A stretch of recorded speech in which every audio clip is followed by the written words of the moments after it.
Kata Mister X, Bapak itu jam 6 sempat bantu-bantu bersih-bersih di TKP gitu. Ternyata yang dibilang Mister X itu ternyata Danu.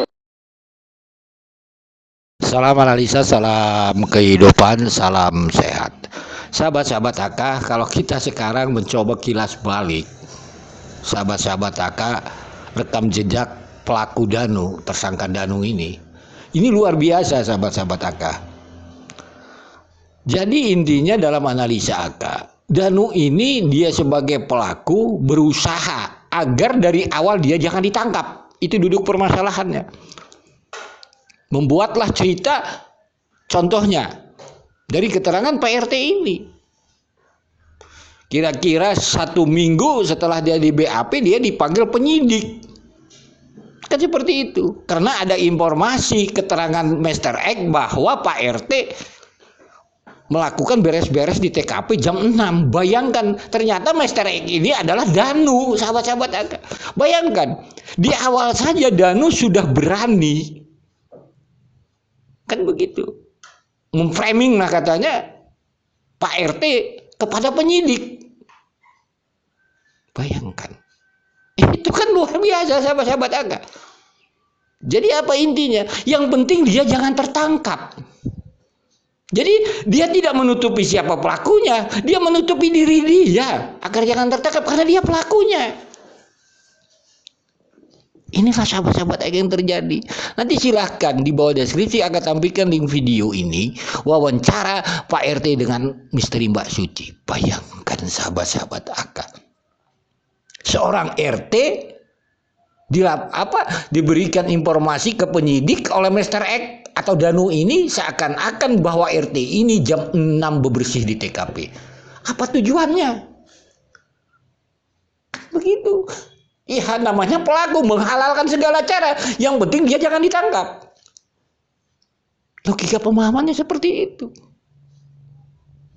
Sahabat-sahabat AK. Jadi kita menganalisa ya cukup simpel. Pelaku tidak ingin ditangkap. Dari awal ini Danu ini. Maka dia memframing sana, memframing sini agar kasus ini tidak terang benderang. Bukan karena dia menutup-nutupi seseorang.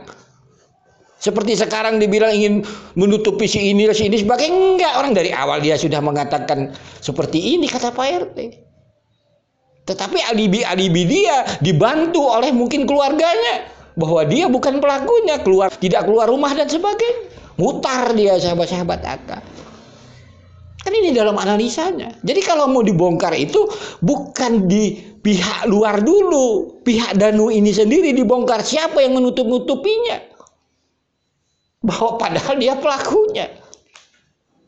Coba lihat itu rekam jejak itu. Bagaimana konten kreator itu meyakinkan ke publik bahwa bukan. Ya ketawalah dia. Diyakinkan bahwa dia bukan pelakunya. Wah begini. Ketawalah orang dia pelaku. Pak RT aja dia framing. Ini kan dalam analisanya dari substansi pembahasan Pak RT ini. Gitu sahabat-sahabat. Jadi kalau dibilang Danu ini bekerja sama dengan Yosep, ya nggak mungkin masuk di akal gitu. Dari cerita Pak RT ini aja gitu. Bebersih di TKP berarti bebersih sama siapa dia? Berarti kan ingin memframing kan? Logika pemahamannya itu gitu. Jadi banyak kita mendapat pelajaran sahabat-sahabat akan dalam kasus Subang ini. Nanti ya mudah-mudahan tidak terulang lagi gitu sahabat-sahabat AK. Pelaku buat YouTube kan kayak gitu. Jadi konten kreator bergabung dengan konten kreator, didukunglah dia, buatlah framing di publik bahwa begitu mutar-mutar, ternyata dia pelakunya. Coba bayangkan. Kasihan dong Pak RT ini gitu. Pak RT aja berani di framing, apalagi keluarganya sendiri gitu, sebagainya gitu. Jadi bagi AK dengan ada kronologis Pak RT ini contohnya, baru 1 minggu dia berani memframing Pak RT, berarti dia ingin menyelamatkan diri dia, bukan ingin menyelamatkan orang lain, tidak gitu. Begitu juga di wawancara MBS ini ada menanyakan tentang baju Danu yang infonya dicuci sama ibunya. Ini kan sebenarnya itu bongkar aja, jangan dulu bongkar dari luar gitu. Siapa yang menutup-nutupi ini kasus gitu? Berani nggak dari pihak Danu melakukan itu gitu? Agar apa? Biar publik paham siapa yang buat masalah ini kasus gitu.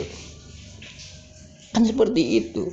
Karena kita ini sedang bicara untuk keadilan dua korban Ibu Titi dan Amelia. Yang mereka ini mau dibela Danunya pelaku kok, tapi harus dibela gitu. Pak RT aja dia lakukan seperti itu, gimana akal sehat kita gitu? Kalau mau dibela di pengadilan, kalau di publik ini nggak usah. Apalagi kasusnya belum terang benerang kayak gitu kan. Jadi bagi Aga ini contoh sahabat-sahabat Aga. Kasihan Pak RT ini contoh. Seorang RT di framing katanya jam 6 sudah beres di TKP gitu. Padahal kita sudah tahu Pak RT itu datang ke TKP itu kena Pak Ujang jam berapa. Cuman kan yalah, ya nggak apa-apa lah. Itu kan urusan Joseph itu nanti di pengadilan lah. Kan kayak gitu, pembuktian alibi dan sebagainya. Tapi inilah sahabat-sahabat contohnya, Aka bilang gitu. Jadi kita simpel lah mengambil berpikir secara sehat. Benarkah Danu ini menutup-nutupi kasus ini demi orang lain? Tidak, demi diri dia takut ditangkap. Kan seperti itu, sehingga Pak RT pun di framing tanda kutip katanya bebersih jam 6. Itu sahabat-sahabat akan. Sekali lagi mohon maaf bila ada kata-kata yang salah. Salam sehat, salam kehidupan. Tolong di bawah deskripsi akan tampilkan link videonya.